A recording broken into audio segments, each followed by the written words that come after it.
Praise లేడండి. బాగున్నారా? ఇదేనా దేవుని వాగ్దానం చూస్తున్నామా? చిన్న విషయం పాడుకుందామండి.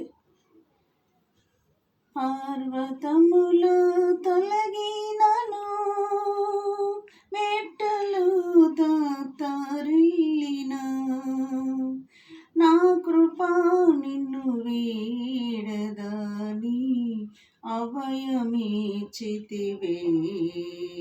శాశ్వతమైనది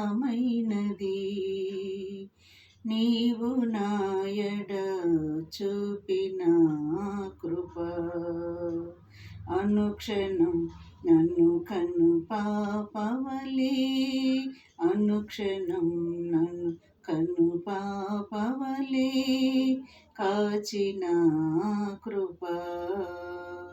ఇది నా దేవుని వాగ్దానం చూసుకుందామండి. 107వ కీర్తన 1 నుంచి 2 వచనాలు చదువుకుందాం. యెహోవా దయాళుడు, ఆయనకు కృతజ్ఞతాస్తుతులు చెల్లించుడి. ఆయన కృప నిత్యము ఉండును. యెహోవా విమోచించిన వారు ఆ మాట పలుకుదురుగాక. యెహోవా విమోచించిన వారు ఆ మాట పలుకుదురుగాక. ఈ రోజుల చేతుల నుండి ఆయన విమోచించిన వారు యెహోవా మరి ఆ మాట పలుకుదురుగాక అని ఇక్కడ చెప్తున్నాడు అనమాట. యెహోవా విమోచించిన వారు ఆ మాట పలుకుదురుగాక. ఏ మాట పలుకుతారు?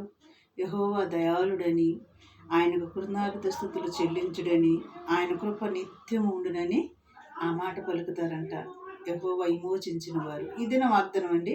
ఈ వాగ్దానాన్ని బట్టి మనం ప్రార్థన చేద్దాం. కళ్ళు మూసుకోండి. స్తోత్రములు ప్రభా, ఈ వాగ్దానాలు వింటున్న బిడ్డలు, చూస్తున్న బిడ్డలు హృదయాలు నీరుగట్టి ఫలింపు చేసి సహాయం చేయమని నజరేయుడైన యేసుక్రీస్తు నామములో అడిగి వేడుకుంటున్నాం తండ్రి. ఆమేన్. God bless you.